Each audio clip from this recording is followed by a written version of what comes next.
B형관염 생각보다 무시무시하네요, 약간. 잠깐 완치가 가능한 약이 나올 수도 있으니 이 약을 먹으면 나빠지지 않게. 안녕하세요. 여러 간들에 대해 간드러지게 알려드리는 간들입니다. 우리나라 워낙 B형관염이 제일 흔하지 않습니까? 그래서 B형관염에 좀 초점을 맞춰서 알려드리려고 선생님을 모셨습니다. 안녕하세요. 서울대병원 소화기 내과에 근무하고 있는 조은주라고 합니다. 저희 교실에 전문가 선생님들이 많으신데 어쩌다 보니 제가 왔습니다. 우리나라에서 가장 흔한 간염 원인이 뭔가요? 술에 의하지 않은 대사 이상, 과체중, 당뇨, 고지혈증 이런 여러 가지 대사합병증들 요인들을 많이 가지고 있으면서 간의 전체 무게 5% 이상의 지방을 함유하고 있을 때 비알코올성 지방간이라고 하게 되는데요. 전체 간염 중에서는 압도적으로 비알코올성 지방간이 많기는 한데 10명 중에 3명 정도 성인에서 차지하니까요. 이 바이러스 B형관염은 어떻게 감염되는 건가요? 우리나라를 비롯한 동아시아권에서는 어머니로부터 수직 감염을 통해서 출생기에 감염이 되는 경우가 가장 흔한데요. 80년대에는 우리나라 100명 중에 8명 정도가 B형관염을 걸렸었는데 90년대 이후로 전 출생 아가들에게 B형관염 예방접종을 시행을 하게 되면서 지금은 3% 미만으로 줄어들었고 소아 청소년으로 내려가면 훨씬 더 비율이 적습니다. 뭐 음식을 같이 먹거나 그냥 일상생활을 같이 한다고 B형관염 환자로부터 옮거나 그런 건 아니죠? 일상적인 접촉이나 전혀. 같이 음식을 먹거나 하는 걸로는 전혀 감염은 되진 않고 바이러스 농도가 아주 높은 고활동성 환자분의 혈액이 내 몸 안에 혈액으로 들어올 때 항체가 없으신, 면역력이 없으신 분들이 일부가 감염을 걸리게 됩니다. 그렇군요. 본인이 그러면 B형관염에 걸렸는지 알 수 있는 방법은 뭐가 있어요? 가장 대표적인 방법은 B형관염 바이러스의 표면 항원이라고 하는 HBs 안티젠이라고 하는 혈액 검사로 해서 양성인 경우에 B형관염 보유자라고나 할 수 있게 되고요. 조금 더 정밀하게 얼마나 바이러스가 증식하고 활동기인지를 보기 위해서 이항원 검사, 바이러스 역가 검사 등을 통해서 확인을 하게 됩니다. 정밀 검사인가 보네요. B형관염 보균자입니까? 이렇게 물어보는 경우가 있는데 어떤 사람을 B형관염 보균자라고 하는 건가요?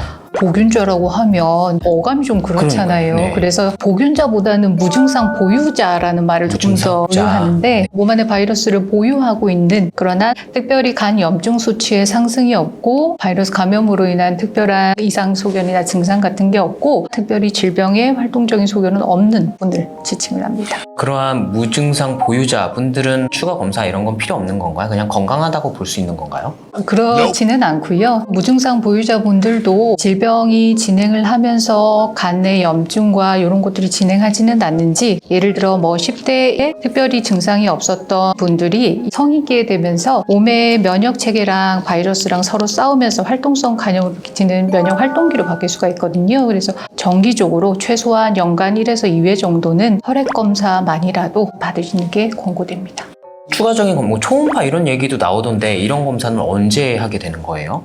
우리나라에서 간암 선별 검사를 위해서 검사를 시작하도록 권고하게 되는 시점이 만 40세 이상의 만성 B형관염 또는 C형관염 보유자 또는 간경변증 환자분은 6개월에 한 번씩은 반드시 간암 선별 검사를 하도록 권고를 하고 있고요. 젊은 연령대라 할지라도 활동성 간염의 소견이 있거나 간질환이 그러신 경우에도 검사를 권유를 합니다. 무증상 보유자라 하더라도 이러한 검사들을 꼭 시행을 해야 되는 거군요.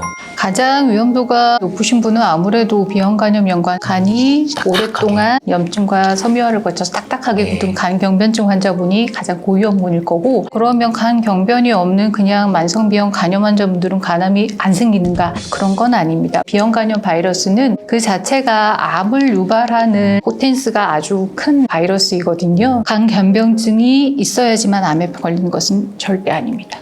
그러면 B형관염은 그렇게 간경변증이 되기 전에도 간암을 일으킬 수 있는 무시무시한 거네요. 네.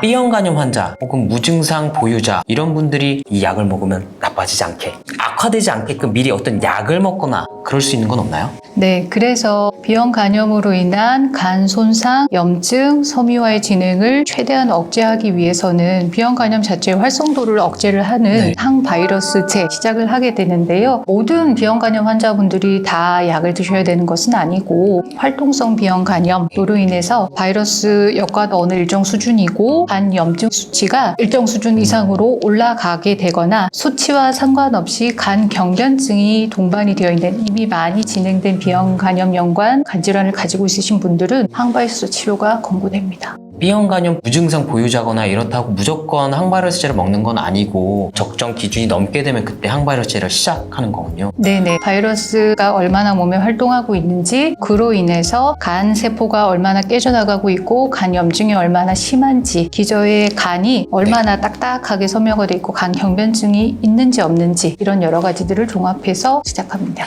이종훈 교수님께서는 C형 간염은 완치가 됐다. 네. 이제 조만간 C형 간염은 전 세계에서 볼 수 없게 만들 것이다 라고 말씀하셨는데 B형 간염도 그럼 마찬가지로 완치가 가능한 건가요? 아쉽게도 지금까지 나와 있는 약들은 몸 안에서 B형 간염 바이러스를 박멸할 수는 없습니다. 이 약들을 계속 복용을 해야 되는 건가요? 아니면 조금 괜찮아지면 끊을 수도 있고 이런 건가요? B형 간염 바이러스가 완치가 되면 사실 끊을 수 있죠. 이 항바이러스제가 먹는 동안에는 바이러스 역과 활성도를 확 낮춰주지만 약을 중단을 하면 억제 효과가 사라지면서 바이러스가 다시 재증식을 하게 되고, 그래서 일반적으로는 끊기가 좀 어렵습니다. 근데 또 약이란 게 아무래도 부작용도 당연히 있을 수도 있잖아요. 어떠한 부작용이 대표적인가요? 지금 우리가 B형 간염 환자분에서 1차 약제로 쓰는 엔테카비어, 테노포비어, 베시포비어, 테노포비어를 조금 개량한 타프라고 부르는 베밀리다드라고 하는 약, 그 네 가지 중에서 약에 의한 부작용의 우려가 있어서 도중에 약을 조금 변경을 해야 되는 약제는 테노포비어 한 가지뿐입니다. 일부의 환자분에서 골밀도가 좀 낮아지거나 아니면 원래 고혈압이나 신장이 조금 안 좋으셨던 분들의 신기능이 나빠지는 부작용이 있을 수 있는데요. 나머지 약들은 약에 대한 부작용이 거의 없고 바이러스를 아주 효과적으로 잘 억제해주면서 약이 더 이상 듣지 않게 되는 내성의 발현도 굉장히 낮거든요.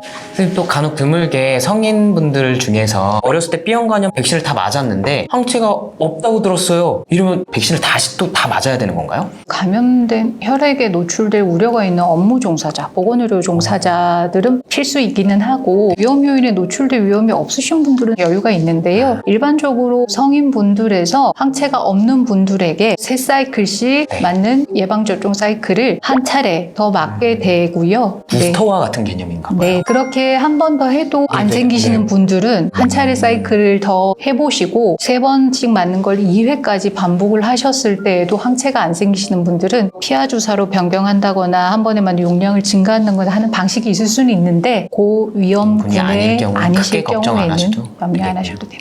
이 B형 간염 생각보다 무시무시하네요. 약간 완치도 잘 안 되고.